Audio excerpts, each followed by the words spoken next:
Hey everybody, and welcome back to Lindsey's Little Library. So today is BookList Thursday, and BookList Thursday is something I do with Sarah over at Sarah's Nightstand. We come to you every Thursday with some sort of book thoughts, ideas, recommendations, something bookish related. So today, our idea kind of stemmed from the fact that this weekend is that our clocks will change, at least our clocks will change. I know that there are some states and counties and cities that don't observe daylight savings time, but for Sarah and myself, our clocks are going to spring forward an hour. So we thought we would kind of play off those words and talk about books that spring us forward into the future. So books that are set in the future. Just go with it. It works, all right? So I have a small collection, mostly fantasy books, that either take place in the future or have elements that have some sort of time travel or future-esque piece with it. Most of them I've read.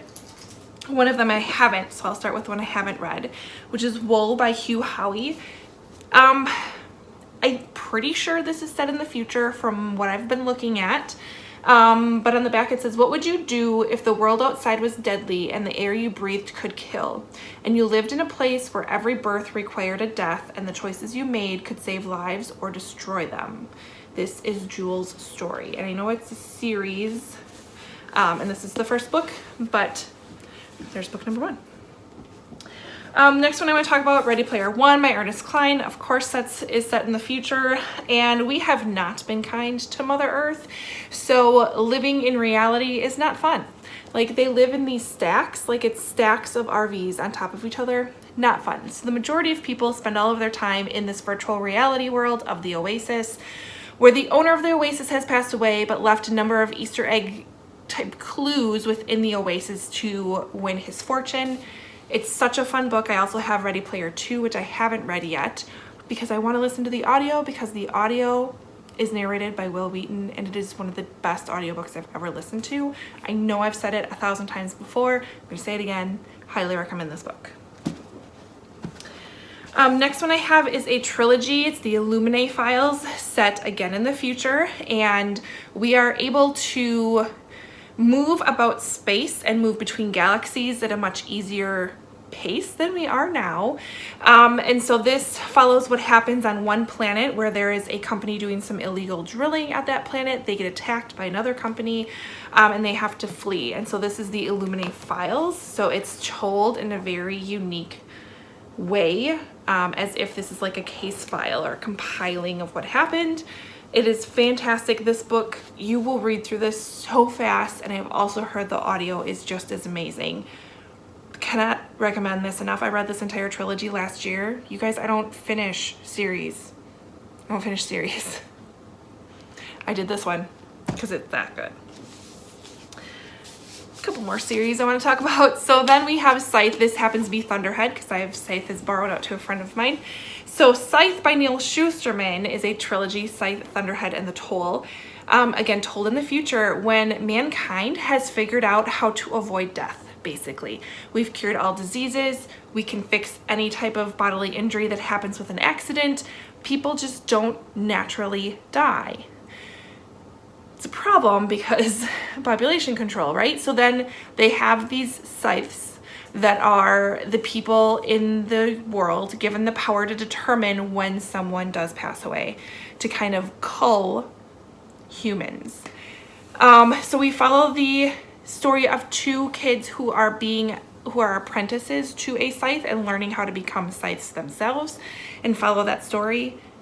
It's, again, so good. And if you're not a huge fantasy person, I think Scythe would be a really great start. It is YA, but I think it'd really be a great beginning if you're looking at getting into fantasy.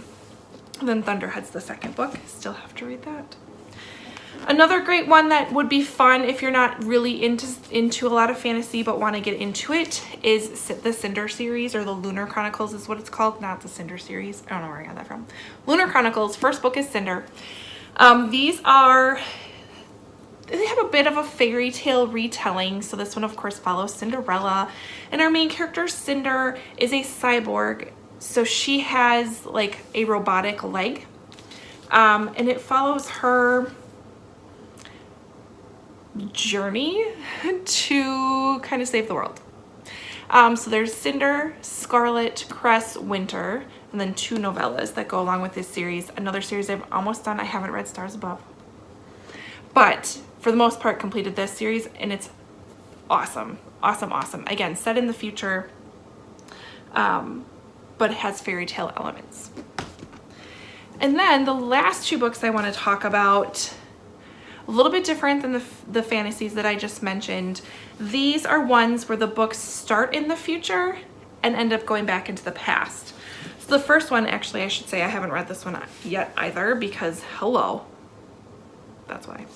The first one is 11/22/63 by Stephen King. So this follows an English teacher named Jake, who is writing an essay, or he's grading essays for his GED students, and he finds a way to time travel, basically. So he ends up going back to 11/22/63 to prevent the JFK assassination. So starts in the future, he ends up going back in time. I've heard amazing things about this book. I need to get to it. Maybe this will be like my big book that I read this year. Should be. And then the last one I want to talk about is Diane Chamberlain's The Dream Daughter. Again, another story starts in the future and they end up time traveling to the past.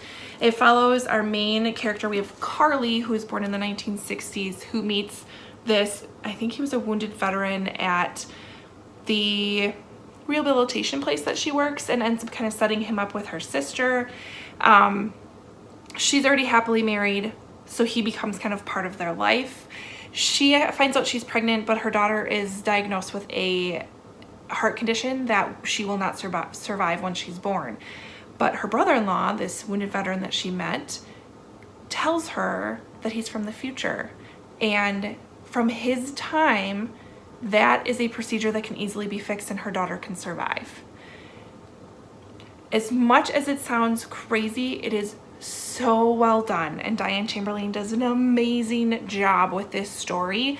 It's a little outside her wheelhouse and not necessarily her, I guess, forte, her normal, but don't let that stop you if you haven't read this. It's so good. It's so good. I don't even know, it probably, of the stack, is my favorite one. Pick this one up.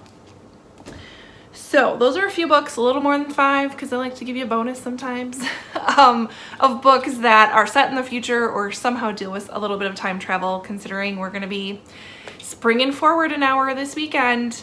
Losing that hour of sleep, it's going to be great. We'll be fine. It's fine. Anyways, head over to Sarah's channel and see what she has for us today as far as books set in the future go. Otherwise, like, comment, subscribe, and I will see you next time. Bye.